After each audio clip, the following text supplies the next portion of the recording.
So my truck has been misfiring. I got the code P03022 to misfire, and I was going up a hill and the truck started shaking. So obviously I can't put a truck bed camper on this truck if it's going to be acting like that. And my plan was just to ask Gemini, because that's the AI chatbot I use, and my experience with cars is a grade 12 mechanics class.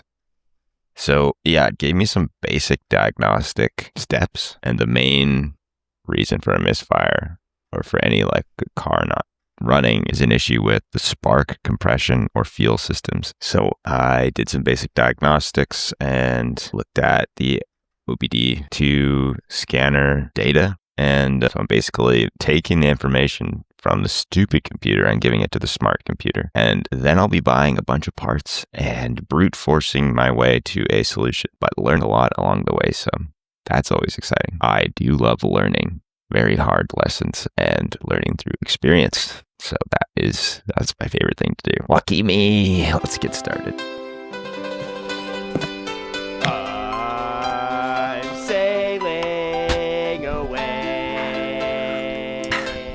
So here I'm pulling out the spark plug. This is the Cylinder 2 spark plug.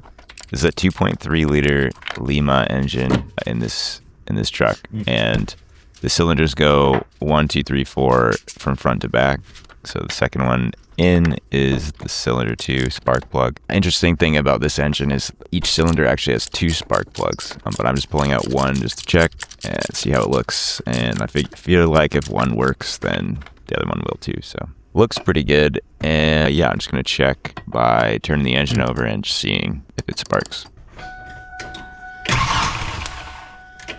Oh my God! So the next thing I'm checking is the fuel injectors. And here I'm just using this screwdriver to see if they're ticking and if they sound the same. So this should make like a tick, tick, tick, tick, tick, tick, tick sound. And each one of them should sound similar. And if one sounds a little different, then you know that one might be faulty. They can be failing and still be ticking, but this is one way to just like see if this is one of the problems. And they all were ticking, so this wasn't it either. So then we noticed that the load percentage was up around 70% at idle.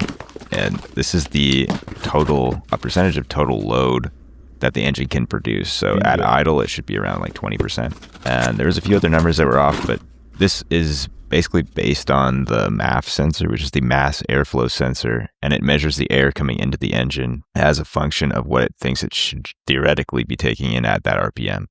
So our first thought was this sensor might be faulty, and then so we decided to replace it and go from there. It ended up just kind of reading the same value, so the sensor wasn't the problem, but there was a few other numbers that were off, and so we decided to take a look at the other sensor. So then we noticed that the throttle position sensor was at 16% at idle, and this is high. I think it should be around like 5%, but sometimes these can fail and they can confuse the computer, so we tried replacing that too. At this point, my collection of Rock Auto magnets is starting to be something that I'm proud of, even though they don't all really need to be there. I bought too many parts, and some of them are useless, but they'll be there when I need them. So there's a potentiometer in these things that varies the resistance based on where the throttle is at, and there's like a mechanical wedge that kind of goes into the sensor and like mechanically turns that knob, and that potentiometer can wear out over time. And so this is an old truck, so I thought maybe that might be it. So I ended up stripping the screw trying to take this off. I don't think you're meant to take it off without taking the throttle body off, so I did. Took off the throttle body, but the screw was still stripped, so I tried cutting a new slot with a Dremel to use like a flathead screwdriver instead of the Phillips. That didn't work, so I ended up just putting it in like the chuck of the drill and pulled it out that way, but my camera died just as I was about to film that satisfying piece of footage. But yeah, here's the bolt at the end of it, and you can see it's in little pieces. I did find some random hardware that can replace these screws though, so that was lucky. So another thing we pulled off the throttle body was this idle air control valve. And basically what this does is control airflow at idle. So Gemini was saying that this could also cause a rough idle, so I cleaned the fuck out of it. I sprayed it with throttle body cleaner until it like ran out clear. And it actually I think this seemed to like clear up the rough idle issues that we were having. So that might have been related, but we were still seeing this like high load percentage. So there was something else wrong, but something that we noticed when taking the throttle body out, we also cleaned the throttle body, was that there was raw gas in the intake. And this is a sign that the fuel pressure regulator might be failing. So there's a rubber diaphragm on it, and it like pulls when the engine breathes, it like opens a valve, but this rubber degrades, right? And then what happens is it's basically connecting the fuel rail to the intake, and the intake is like causing pressure so that the valve opens. But then if that rubber ruptures, which it can over 30 years just by the rubber degrading, then raw gas gets through it and into the intake, and it can cause rough idling and a lot of other things. So this is definitely a problem, and it can actually brick your engine. So the next thing we're going to do is look at the fuel system. Before we do that, though, I just want to quickly mention that replacing the throttle position sensor did nothing. It reads the same value. But some reasons that the load percentage can be that high is sometimes due to like vacuum leaks, but it can be other things as well. So I'm going to check for vacuum leaks as well. My friend gave me a smoke machine, so you can just put that in the intake and see if any smoke comes out. And yeah, so here we can see there's a bunch of smoke coming out. So I thought I might have found something here, but this is actually just me putting the evap hose on wrong after taking the throttle body off to clean it and everything. So what I did was just plug the hole. We don't care about the evap system. This is an old truck. It doesn't need it. This may or may not be legal, but that's what we're doing. We're trying to make it run. And yeah, that's how it goes sometimes. We fixed that though, and there was no smoke coming out anymore. So I don't think that there is a vacuum leak. I think this load percentage value is really just saying that the engine is running with a significant restriction somewhere. So we have to find that restriction. But first, I want to look at the fuel system because there's an obvious problem there, and we'll look at that next. So we talked about the gas in the intake probably being from the fuel pressure regulator. So here I'm replacing that. Something I didn't do was drain the fuel rail, and there's a way to do that by taking out the fuel pump relay and then turning the engine over a little bit. You'll see I'll have to do this again because there was fuel still in the rail, and then I couldn't get this thing in, so I clamped it, and I think I bent it. And I think this is the problem that we're going to see moving forward a little bit, is that the fuel pressure won't stay up. I think there's a few problems, but I definitely think this is one of them. So I'm going to end up having to replace this again. Don't do this. Drain the fuel rail and then put this in, because I was like pressing it against liquid gas, which doesn't compress. And I think I bent it, and I think it ruined the seal. And basically what happened is fuel can drain freely now from the fuel rail into the return line and back into the gas tank. And we're not holding fuel pressure above 25 PSI when it should be above 35 PSI for this truck. So that's a problem. So then I didn't immediately think that the fuel pressure regulator would be a problem, because I literally just replaced it and I thought everything was fine. It was brand new, and something changed, like the fuel pressure went down. So I was like, oh, the fuel pressure is just not, getting released through the ruptured diaphragm anymore. So it's lower. I don't know. Does that even make sense? But my next thought was maybe it's the fuel filter, because by the way, I've already replaced the fuel pump. This is like almost everything in the fuel system except for the injectors. And I was thinking, this is an old truck. Maybe the fuel filter is clogged.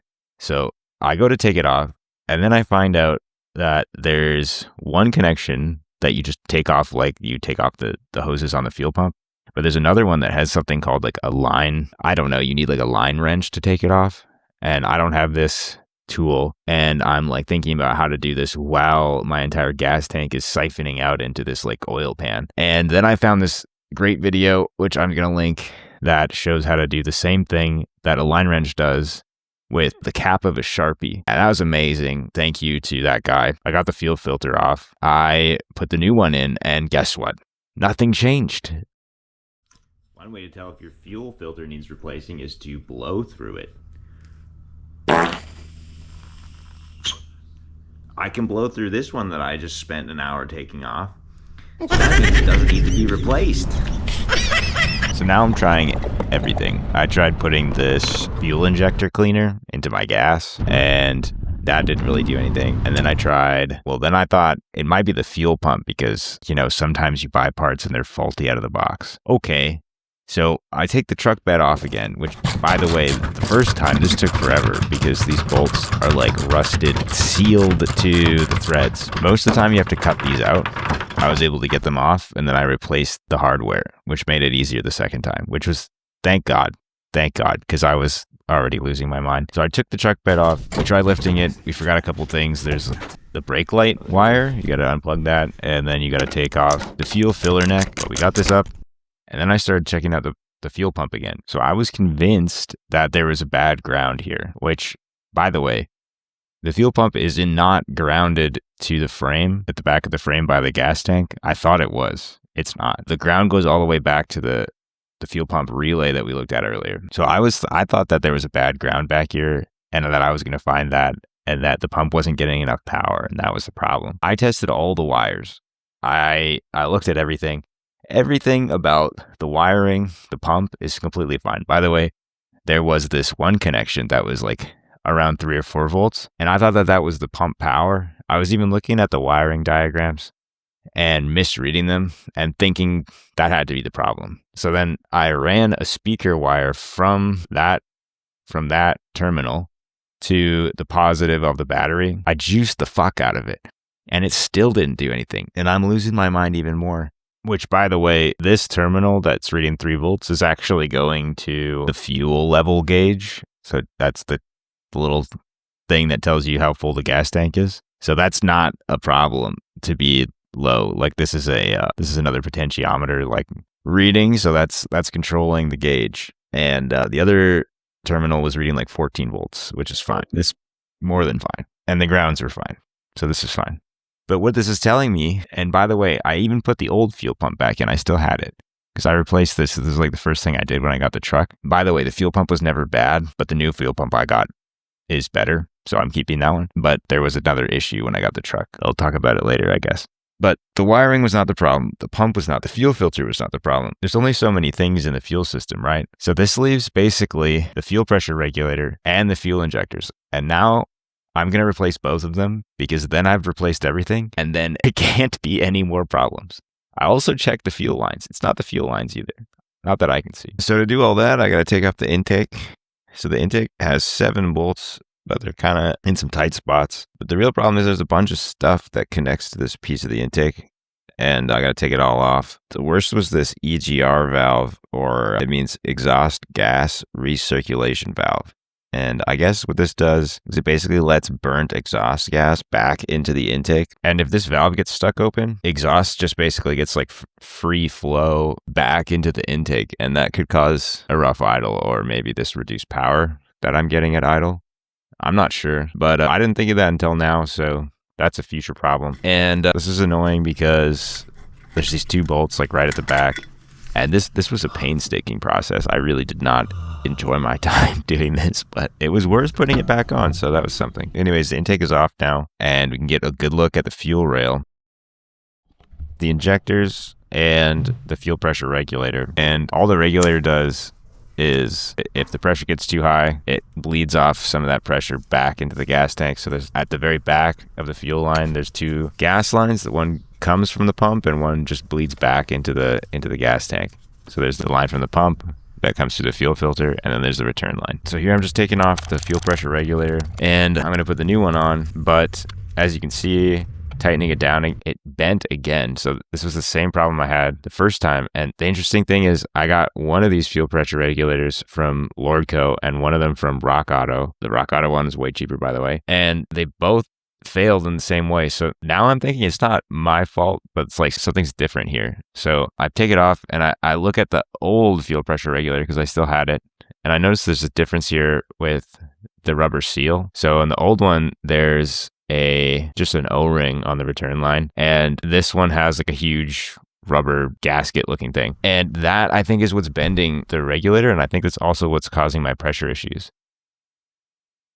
Because if we look back at the plate where the regulator goes on the fuel line, there isn't a cutout for this big rubber gasket. It's just a small indentation for the O-ring. So I just bent it back because I was fed up with this thing. And I put the O-ring on from the old one, and I prayed. I prayed that this would work.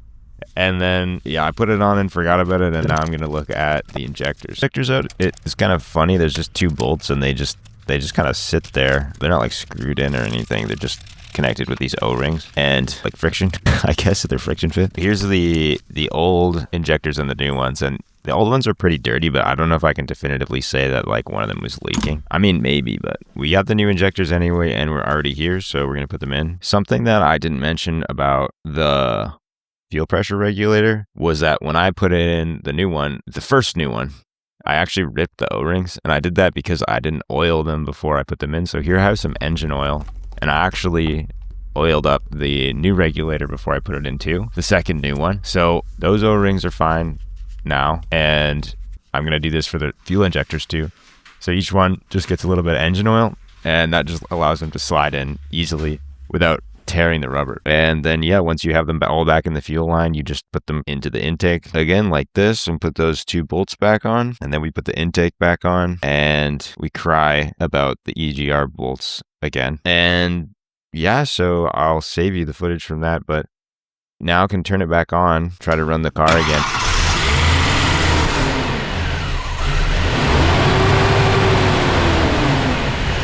And as you can see, everything's shaking. It looks fucked, but luckily it's not. I was freaking out for a second, but upon further inspection, I forgot to put this hose back on. And I guess if we were curious at all what a massive vacuum leak looks like, that's what it looks like, because that's what this wide hose was acting like, is just a massive hole into the intake. So we put that back on. I think this is like something to do with the brakes. Looks important. And yeah, we can see now the engine's running smooth, and the fuel pressure is exactly where it should be, and I'm very happy.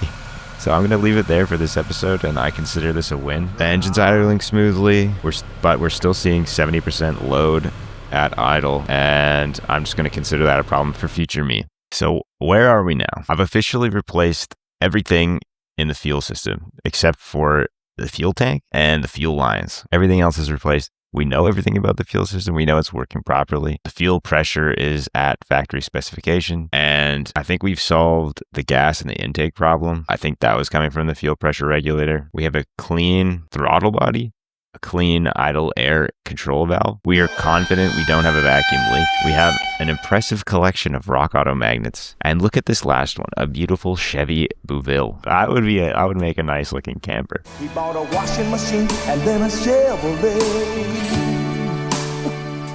Sing it, song of the South, sweet potato cinema. We know the sensor values are correct, and that there's an actual load obstructing engine performance at idle. So my best guesses are actually the EGR valve might be stuck open.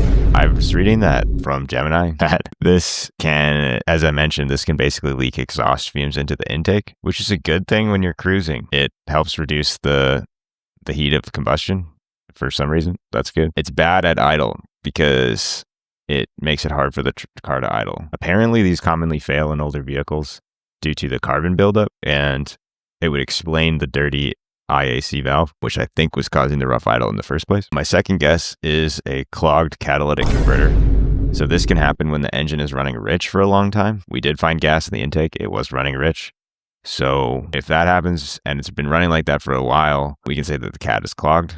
And this builds back pressure in the exhaust system, and it means that the gases can't escape, and that could cause that load increase that we're seeing. And the other thing I was thinking maybe is I recently changed the timing belt when I first got this truck, as it was like old and cracking. This is my first time doing that, and some of the markings were worn off on the gears. I still think I did it right, and I'm hesitant to think that this is the problem because I think it's running like pretty smoothly. It's not like shaking or anything, but it still could be like a tooth off. I might have to take everything off and look again. And it could also be all of the above or none of the above, and we're just gonna have to find out. So I actually think I know what's happening. I found a video that I'm going to link here that explains the symptoms of a bad PCV valve. So a PCV valve is a positive crankcase ventilation valve. And this takes air that is of a certain pressure out of the crankcase, which is where the oil sits, and gets like sloshed around and like pumped up to the valves and everything. So if this valve fails, which it does, And this is actually like a common failure point. It's in the Haynes repair manual, like maintenance schedule. You're supposed to replace this valve. And if it gets stuck open, you can just pull air from the oil pan, and the air from the oil pan is like laced with oil. And so what I'm thinking is like what was in the intake was not actually gas, it was oil. And this causes misfires, this causes rough idling, this clogs the IAC. It's basically could explain every symptom that I have. And I'm like, I ordered one, I'm 80%, maybe 90% sure that this is it. I haven't been so sure about any of the things that I've tried so far. But this makes the most sense. And it makes even more sense is that they commonly fail. So I got a PCV valve in the mail, and I'm going to order a grommet as well, which is like the rubber thing it sits in. And this is like an incredibly easy fix. I don't think what we did was a waste of time because I learned a lot. And we have a new fuel system. I don't know. I think I'm going to replace the PCV valve, and I hope things get better, but there still could be problems because having oil just being burned all the time is bad for a lot of other reasons in the engine, and it can cause other problems. So I hope it's not like been like that for a long time because there can be problems. But we'll start with the PCV valve, and I'm fairly confident that's what it is, and we'll go from there. We'll see that in the next episode because I'm done. But now I'm rambling. I think it's that. We'll leave it there. So I want to transition from talking about trucks to talking about a little bit of a moral of the story for this episode, because I think that we can learn something from this whole process. And I think the moral of this story is it's okay. It's actually more than okay. It's a good thing to make mistakes as long as you learn something. You know, it's not about the destination. It's about the journey. Because the destination changes your circumstances, but the journey changes you. You become a different person at the other end of struggle. And I think it's also good to highlight to be persistent. Seek and ye shall find, you know. If you never quit, you never fail, and it's only a matter of time before you solve whatever impossible task is in front of you. Now, isn't that nice? If you're still here, thanks for sticking around for my philosophy section. I kind of wanted to just tack that on at the end. I have one more thing to say about this episode, and that's the change of the name of this project from Apricity to Strider. So Strider in Lord of the Rings is the name that the innkeeper gives Aragorn in The Prancing Pony. This is the introduction to the character. And yeah, it's a character I really like. I think a lot of people like Aragorn. He's awesome. And yeah, it just makes me think of like the harrowing quest of the Fellowship. I really like the Fellowship as well. And like the word fellowship, like, you know, brotherhood, that kind of like idea. And a Ranger of the North. I'm driving a Ford Ranger. I live in Canada. He's a Dunedain, which is like the man of the West. I live on the West Coast. Yeah, so that's the name of my project now. Aragorn, son of Arathorn, Ranger, Dunedain, King, Strider. So that's it for this episode. I hope you liked it. Subscribe to find out what happens to my truck, if it ever runs properly, and to see the inevitable camper boat go on to the top of it. Yeah, like and subscribe. We're going to fix this truck, and we're going to put a fucking boat on it. So stay tuned for that. Until next time.